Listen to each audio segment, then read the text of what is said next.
is Denise Jorgens. I'm the Director of International House and the President of International Houses Worldwide. The mission of International Houses Worldwide, which is currently a network of 19 houses on 4 continents, is to enable students and scholars from around the world to live and learn together in a diverse community that builds lifelong qualities of leadership, respect, and friendship.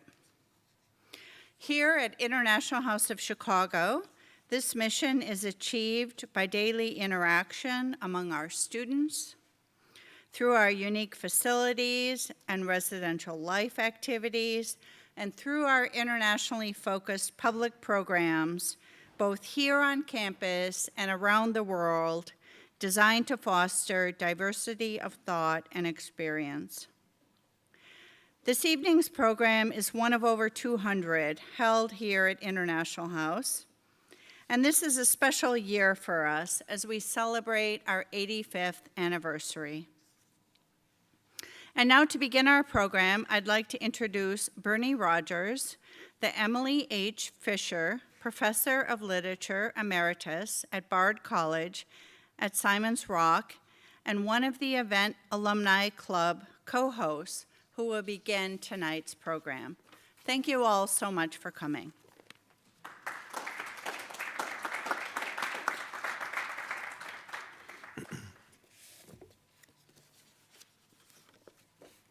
Good evening.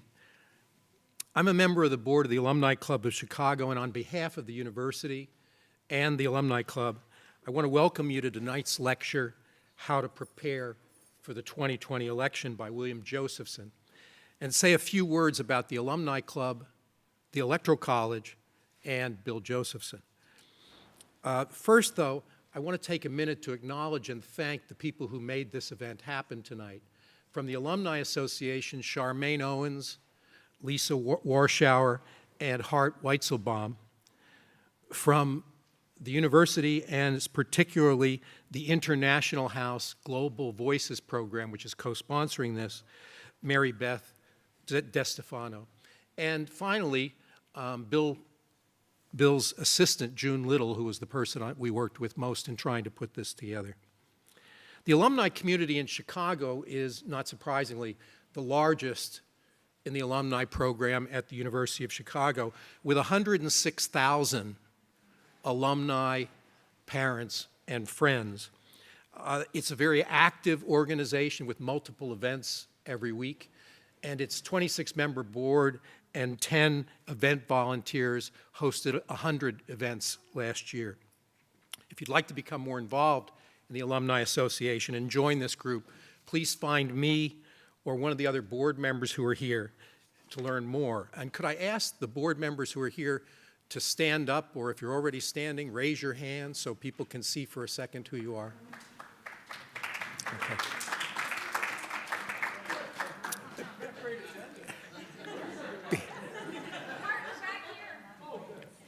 Before I formally introduce Mr. Josephson, who will be discussing the Electoral College, I want to share a few words from Alexander Hamilton. The day after the presidential election in 2016, I found myself turning to rereading the Federalist Papers to remind myself of why the founders established the system of electing the president through the votes of an electoral college rather than from the popular vote. Hamilton begins his defense of this electoral system in the Federalist 68, which was published in New York on March 12, 1788, with an extraordinarily enthusiastic assertion. I hesitate not to affirm, he writes, that if the manner of it be not perfect, it is at least excellent. It unites in an eminent degree all the advantages, the union of which was to be desired. He goes on to explain the reasons why he thinks this method is so desirable.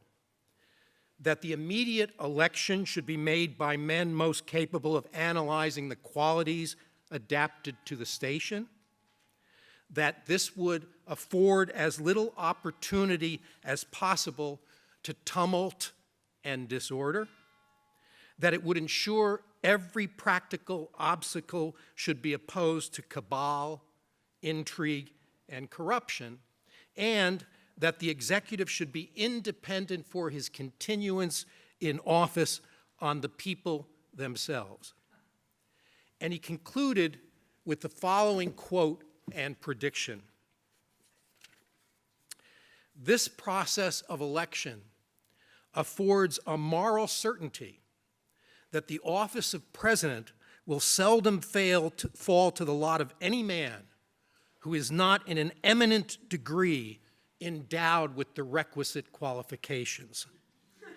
Talents for low intrigue and the little arts of popularity may alone suffice to elevate a man to the first honors in a single state, but it will require other talents and different kinds of merit to establish him in the esteem and confidence of the whole Union, or of so considerable a portion of it, it would be necessary to make him a successful candidate for the distinguished office of President of the United States.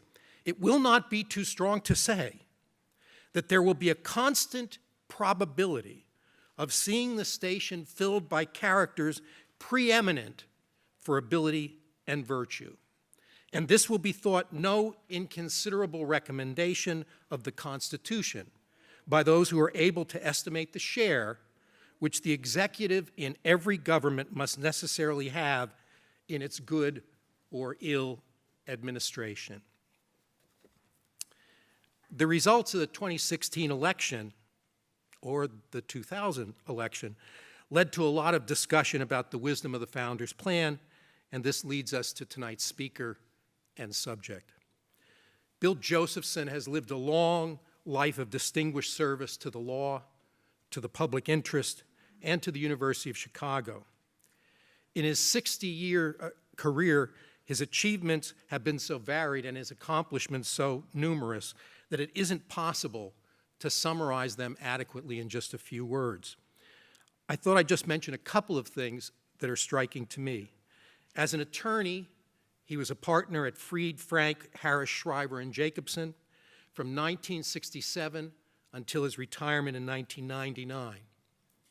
An assistant attorney general in charge of the Charities Bureau in New York State from 1999 to 2004, and since then has represented the New York Law Revision Committee in revisions of the New York not-for-profit corporation laws, and he does that pro bono. He was present at the creation of the Peace Corps, a colleague and friend of Sergeant Schreiber, whose 1972 campaign for vice president he coordinated. He remains a senior advisor of the Sergeant Schreiber Peace Institute and recently has been a Schreiber Fellow at the U of C's Institute for Politics. He has taught, testified before Congress, written for both law journals and major national newspapers, and all of this began after he earned his A.B. in 1952 at the University of Chicago. In 2007, he was awarded the University of Chicago Alumni Association's Public Service Citation. Bill, we are all grateful to you for coming back tonight and pleased to have you share your thoughts about the Electoral College, National Popular Vote, the New York Times, and us.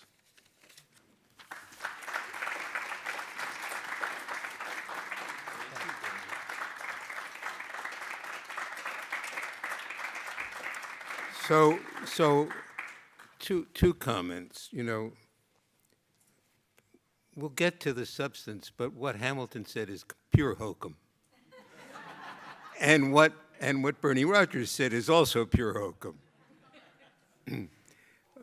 I'm grateful to Bernie. I'm grateful to International House. I'm grateful to my university, without which, I don't think I would even exist. And I'm grateful to all of you for coming here, so many friends, old friends, students, faculty. It's really terrific. Thank you very much. So, I've given this talk several times, and each time it changes. I write out everything that I'm going to say, and I source it all very carefully. So if anybody wants a text, you can email me or write me or call June or whatever, and you'll get a text. The text is going to be somewhat different from the text that I used the last time I did this in May, and there's a wonderful video link that Reggie Ampichu of the New York alumni did, and if you want to watch this in real time, you can do that too, although this one is going to be rather different in its beginning, but not, here's a University of Chicago word for you, but not in its core. So the reason why I say what Hamilton says is hokum, is because, in fact, he was virtually never present at the Constitutional Convention. He shows up on the last few days, doesn't say much, signs and leaves. And his argument for the Electoral College is absolutely inconsistent with the record of the convention. You know, we have elaborate notes of James Madison in a printed version, some 635 pages of notes.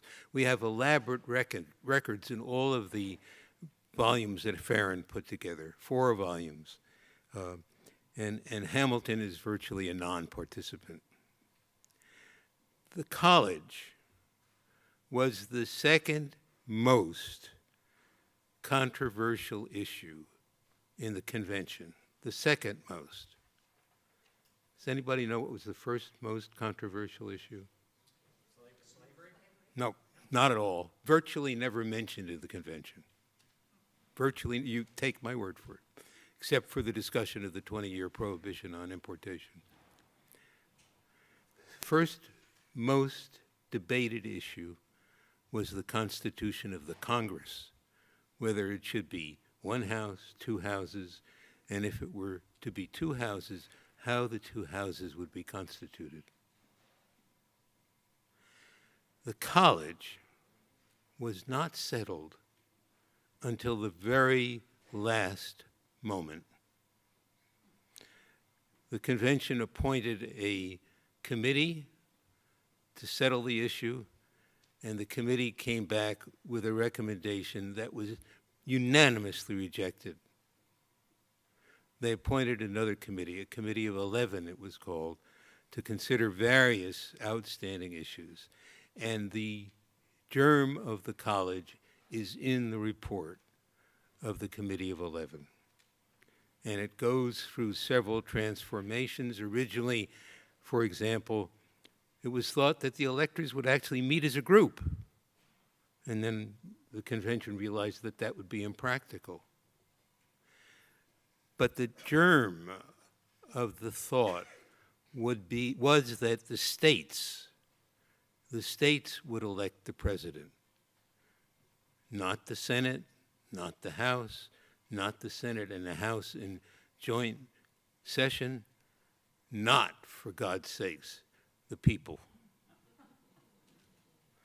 So the college was embodied in the Constitution in a way that is extremely similar to the way the Senate was, with the states being given 2 votes, regardless of population, and the electors by the states being given a bonus of 2 votes, their representation in Congress being the basis, and 2 more votes for their representation in the Senate. And we'll see that that bonus is extremely significant. So the other important thing to remember about the Electoral College is that we're stuck with it. There is no practical political reason to believe that the Congress, that either house of the Congress, would ever vote to change it. A very serious effort was made not so long ago, led by Birch Bayh, if some of you remember that, never even made it to the Senate floor.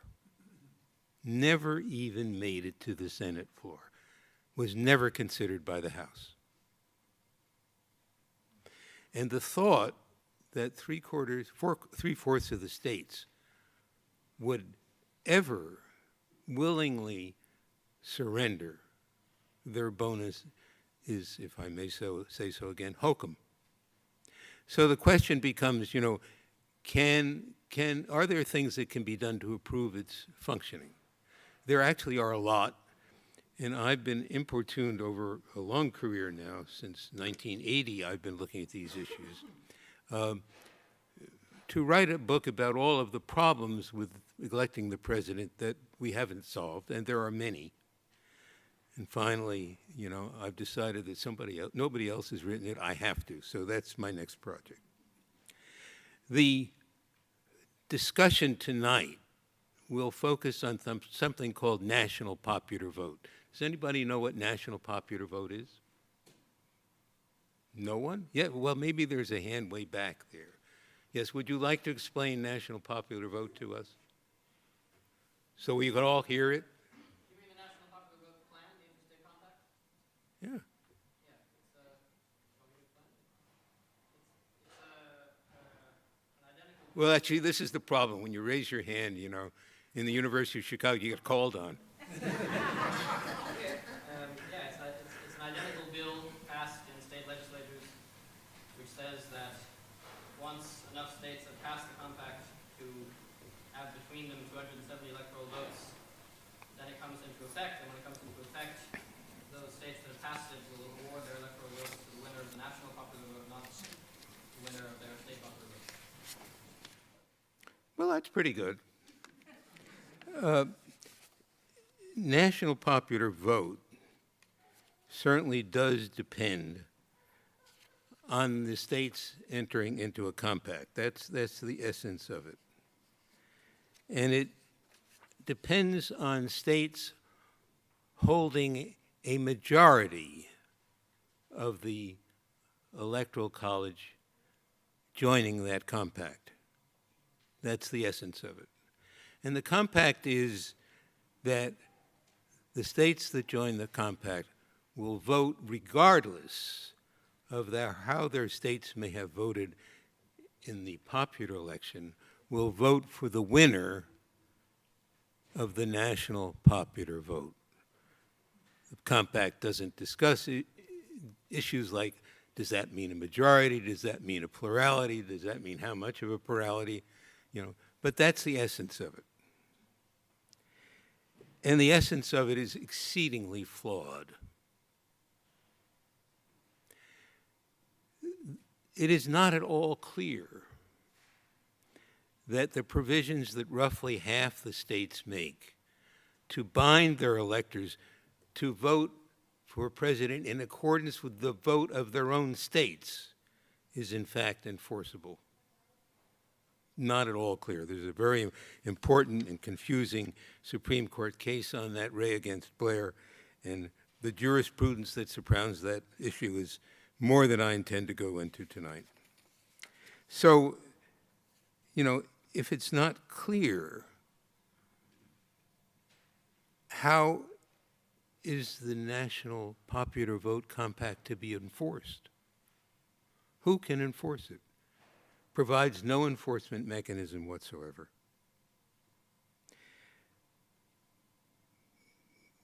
Even if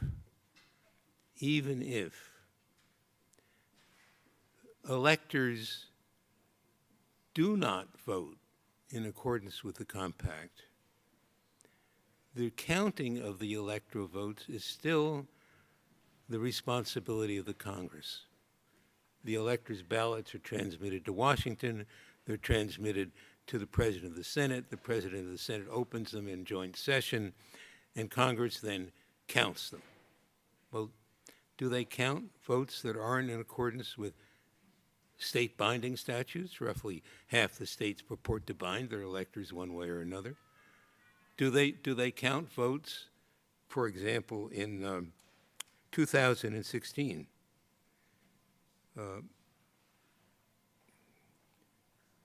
Colin Powell got 3 electoral votes from Clinton electors in Washington state. John Kasich got 1 electoral vote from a Trump elector in Texas. Faith Spotted Eagle got an electoral vote from a Clinton elector in Washington. Ron Paul got 1 electoral vote, a Trump elector in Texas. And Bernie Sanders got 1 electoral vote from a Clinton elector in Hawaii. This is the most number of faithless electors, actually, since John Adams' election to the president. And you have to understand that Congress has always counted the votes of faithless, so-called faithless electors under the Electoral Vote Count Act, which is so badly flawed that it is one of the things that I really need to reconsider. I wrote on this in an article some 20 years ago, and I struggled with the issue of how to interpret the Electoral Count Act, and what I've written has been roundly criticized and roundly supported, and it's enough to make me think that I really have to rethink that one through from the beginning. Another enforcement issue, which is an important issue, is, okay, you've got these states who have joined the compact.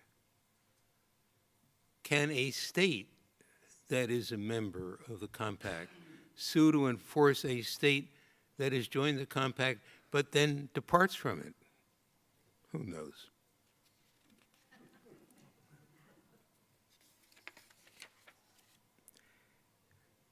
This is point 5 about NPV and its flaws.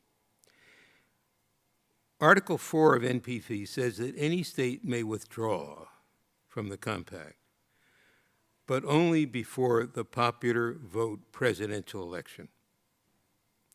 Now, the Constitution clearly gives each state plenary power to decide how it's going to cast its electoral votes. So that provision is almost certainly unconstitutional. And there's a nice dictum in Bush against Gore, probably not anybody's favorite case, but there's a nice dictum in Bush against Gore. You may recall that the Florida legislature threatened to take the electoral vote out of the hands of the elector and cast them itself. The Supreme Court in Bush against Gore said that was perfectly legal. In a close election,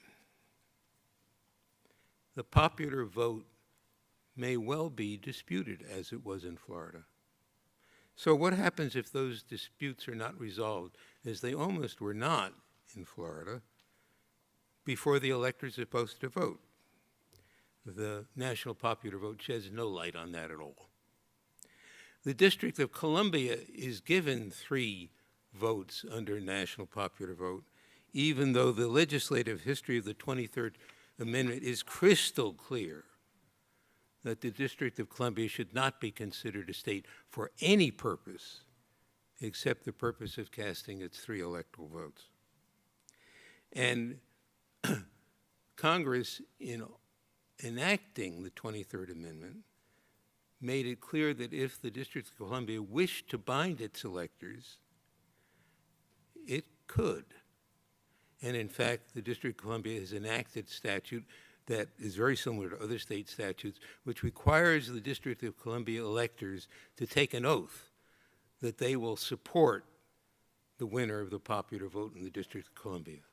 So here you have a very specific congressionally authorized provision that national popular vote completely ignores. I mentioned earlier, what is a majority? Is it a majority, an absolute majority? Is it a plurality? If it's a plurality, how much of a plurality? Lincoln and Bill Clinton got the least popular vote pluralities in our history. One just under 40%, one just over. Is that enough? Anybody think that's enough? Anybody think that's conclusive?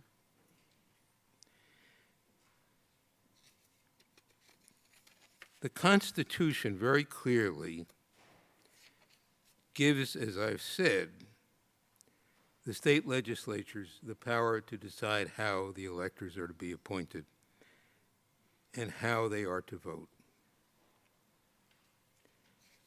NPV gives the winning popular vote candidate the authority to cast the elector votes of any state that is a party to the compact and does not vote for that person. Clearly unconstitutional. Scholars have made arguments about national popular vote being inconsistent with the Voting Rights Act, with the 14th Amendment. I'm not going to go into that at any length here. It would take all night. Only 10 states have adopted NPV, and they're all blue states. And they're all either East Coast or West Coast states, except for Illinois.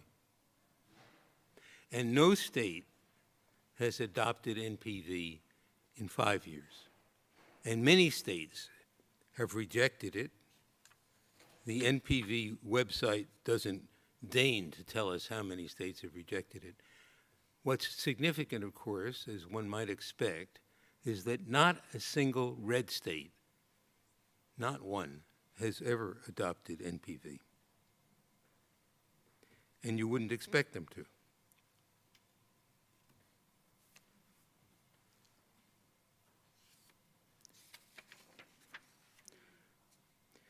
We're up to point 12, believe it or not.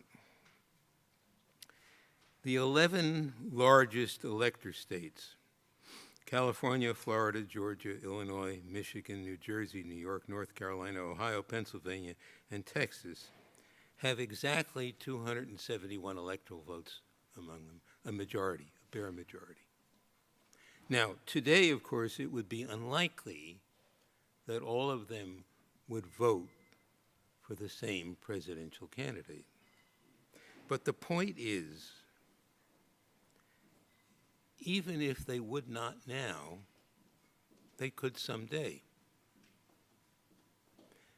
And this is one of the serious defects of NPV.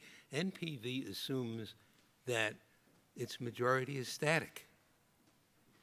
But there's no truth to that. The number of elector votes apportioned to each state in accordance with the census at least every 10 years, and if you're a state like Texas, which decided in mid-census term to gerrymander the Democrats out of its congressional delegation, you know, another way in which NPV might not ever work. So compacts, NPV purports to be a compact. Compacts among the states under the Constitution have to be approved by Congress. NPV has never even been submitted for congressional approval. And I think it's very unlikely that it ever would be. So what is NPV's real status? Interesting recent development reported in the New York Times. New York and New Jersey, by compact, entered into the creation of a waterfront commission to combat corruption on the docks in New Jersey. It's an artifact of a film you may remember called On the Waterfront. Well, the New Jersey legislature, led by that great Governor Christie, recently enacted a bill to withdraw from the compact, even though Christie had vetoed a similar bill several years before. And of course, the Waterfront Commission has now sued New Jersey, arguing, I think, quite persuasively that since the compact was approved, somebody wants to withdraw, Congress has to approve that too. So the bottom line, as you young people say, the bottom line is, why should we add another layer of complexity to something that is already so incredibly complex.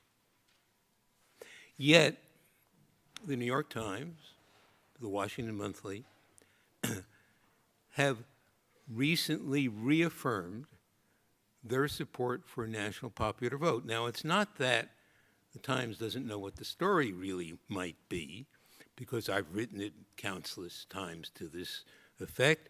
It has a new columnist, Michelle Goldberg, whom I think is absolutely worthless for other reasons. And, you know, she, in her debut column, came out in favor of national popular vote without any inkling that she understood it at all. I sent her an earlier copy of this text, of course, never got a reply. She also came out for ranked voting, which is such a ridiculous proposition in a country with an entrenched two-party system and only very, very minor third-party candidates. Ranked voting, you indicate your first choice, your second choice, your third choice, your fourth choice. Does anybody really want to have to decide whether Jill Stein is their second choice?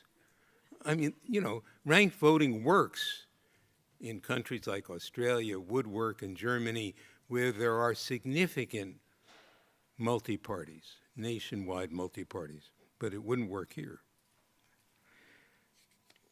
Do the Times and the Washington Post owe us a considered explanation of why they're in favor of national popular vote? The Times reiterated its support in an editorial on November 7 or 8, which, without going into it in detail, although my written text does, which is pure hokum. It's a great word you've given me. I'm going to mention only one other thing about the Electoral College. You know, the electors vote by the unit rule. That is to say, they vote unanimously. And the very learned Harvard Law School professor, ex-Stanford, ex-Chicago, Leonard Lipsig, has written a piece only on his website that asserts that voting by the unit rule is a violation of the 14th Amendment. So what Lipsig is advocating, and some people do advocate, is that the electoral vote be divided proportionately among the winners of the popular vote state by state. You know, Nebraska and Maine do something like that now. So Lipsig ignores the fact, pointed out by a third L Harvard law student on his website after he published his piece, that there is a Supreme Court case, which is now quite old, in which the court decided that the unit rule voting was absolutely constitutional.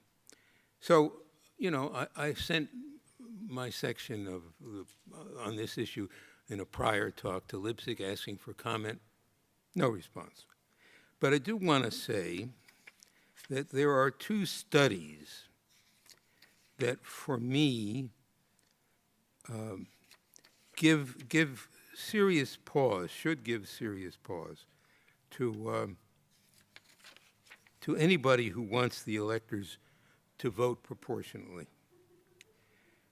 In the Associated Press in 2000 concluded that if the electors voted proportionately, you know, this is the Gore against Bush election, Bush would have received 259 votes, Gore 257, Ralph Nader 7, and missing or unallocated 15. Not a majority. In that contingency, the election would have been thrown into the House. This is another really serious problem, because we're now dealing with a highly gerrymandered House. In my study of the 2000 election, I did deal with the issue of whether or not the election would have been thrown into the House if the Supreme Court hadn't taken it out of our hands. And I tried to calculate what the result would have been. In that contingency under the Constitution, each state has one vote, and that vote is determined by each state's delegation. Well, what happens if the delegation is evenly divided? What is a quorum? Suppose you've got a multi-member delegation and it doesn't even have a quorum. There are many, many issues like that with respect to House election of the president. And the House, in its wisdom, though Martin Frost of Texas made a valiant attempt about 20 years ago, has never come to grips with these issues. It has never adopted a rule regulating House election of the president. It has never proposed a statute to deal with these issues. So all of a sudden we find out on some day in mid-December that there's no majority. We don't even know if the president is elected by the outgoing House or the incoming House. And as I said before, gerrymander is a very, very serious issue. So, you know, and I intend, actually, if I ever have the chance to finish this book, I intend to deal and actually propose rules for the House.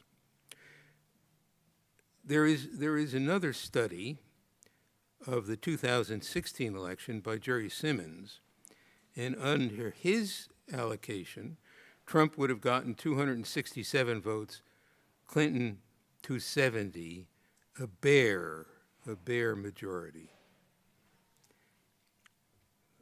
Things shouldn't be determined on such a razor's edge. One of the virtues of the Electoral College is that basically it has produced significant majorities that even in a close election with the popular vote, people seem to be willing to accept. And as to Hamilton's assertion, eloquently read by my friend, Mr. Rogers, that only wonderful people will ever be elected president, well, Sean Willens, in a distinguished Princeton historian, in this Sunday's New York Times Sunday Review, actually talks about the presidents whom he regards as failures. And there are only 4, 5, or 6. You know, that's not bad. That's not bad when we're talking about 40 or 50 presidential elections. It's not great, but it certainly isn't bad. Okay, what is the real problem here? The real problem here is that we don't vote. The real problem here is that 50% of the potential electorate doesn't register, and 50% of the potential electorate doesn't vote. You know, some states do very well. I mean, Wisconsin and Connecticut are in a very, very hot race for best turnout. But what is best turnout? It's 66 or 67% of registered voters. The average, as I said, is 50%. What can be done about that? Well, I don't really know. Does anybody here think that we should go the Australian route, require people to vote, make it a felony not to vote, fine them if they don't vote? There's a very interesting letter in a recent New York Review of Books from someone who was chairman of the Australian Election Commission, you know, laying out that scenario. What do you think? Should we move to a system similar to what we now have with respect to driver's licenses, where many states, you know, shove your voter registration under you when you apply for a driver's license?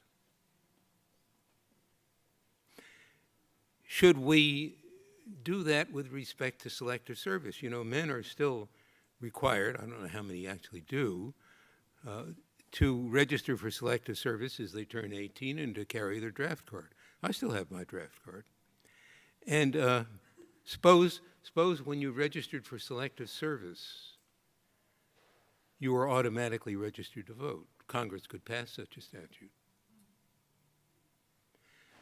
Actually, the House has twice now voted to make women register for selective service, which I'm all in favor of, since women turn out in greater proportions than men do, both white women and minority women.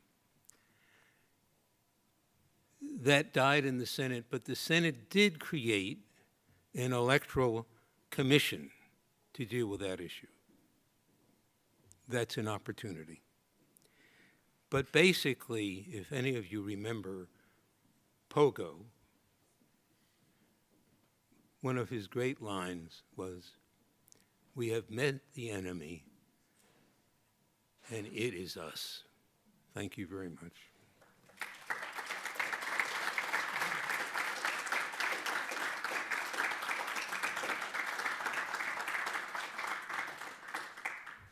Questions, thoughts? My hearing is so bad. Bernie, will you help me with this? Sure.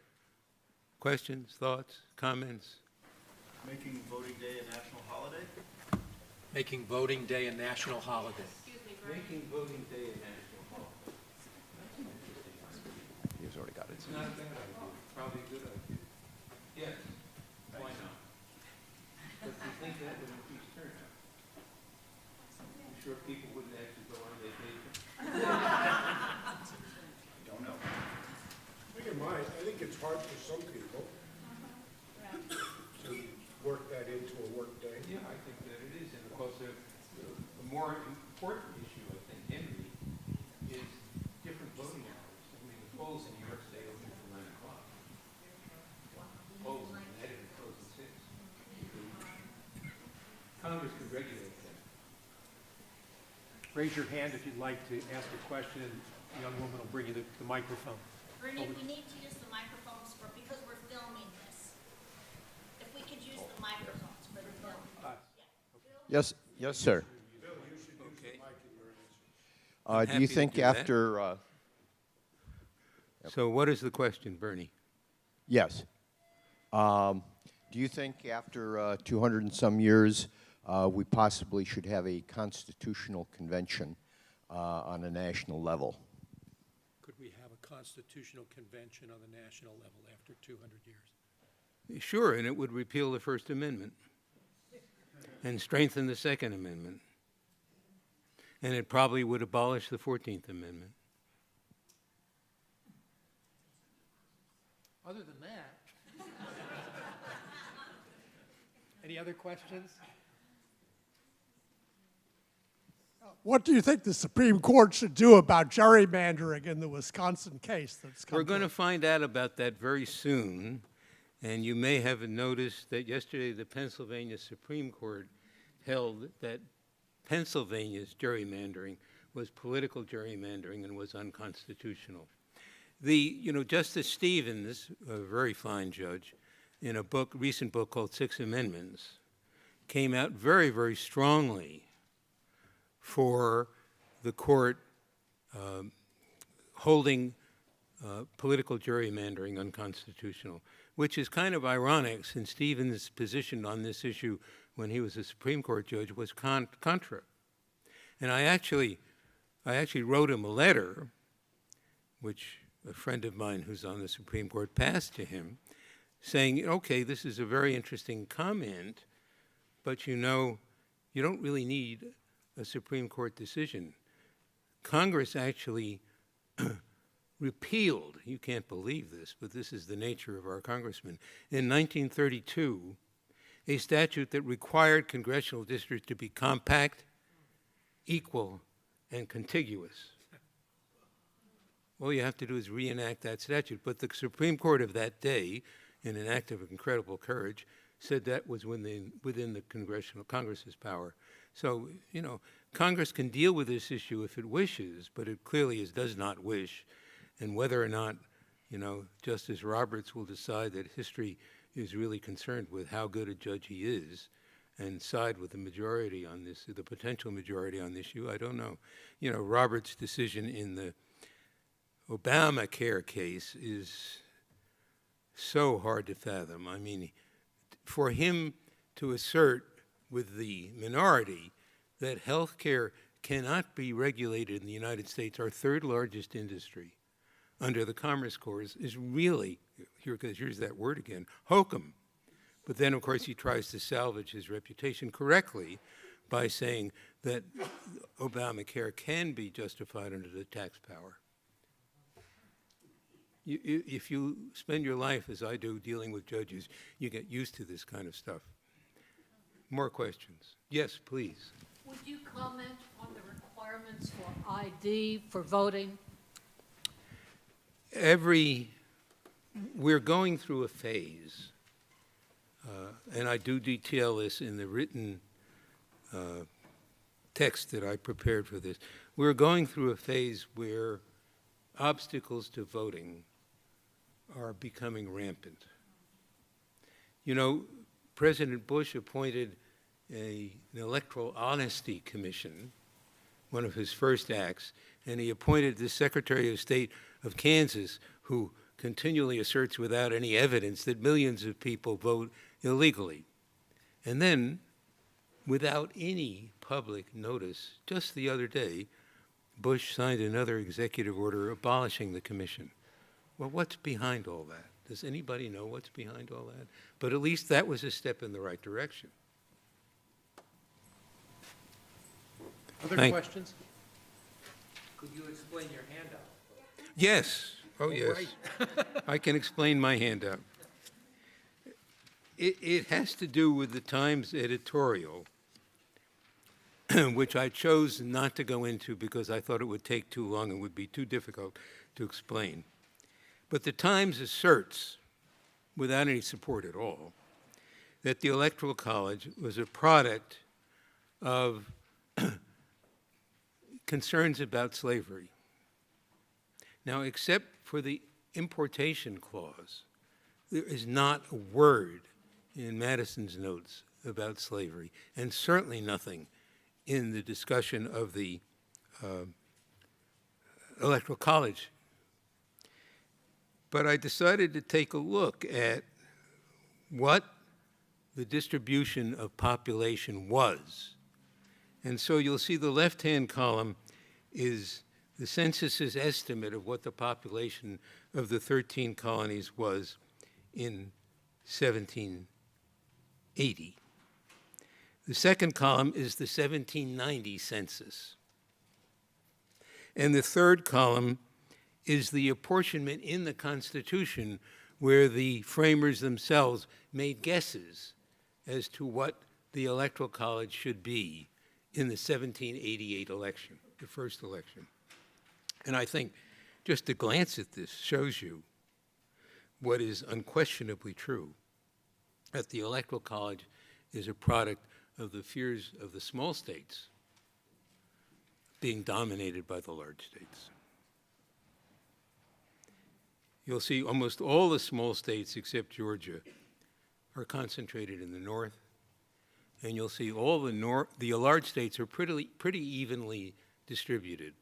5 northern, 3 southern, or 3 northern, 5 southern, I've forgotten which.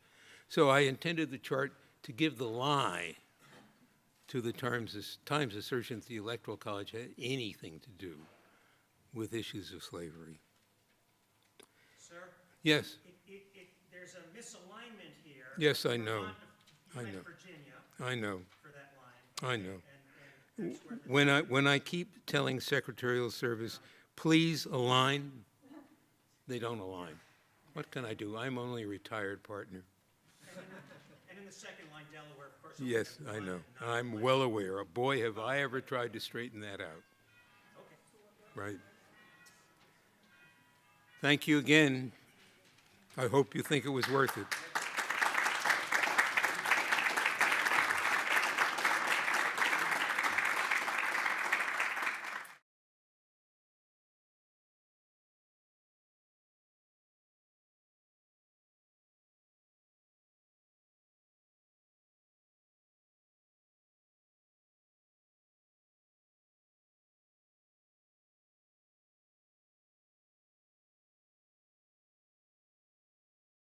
Thank you.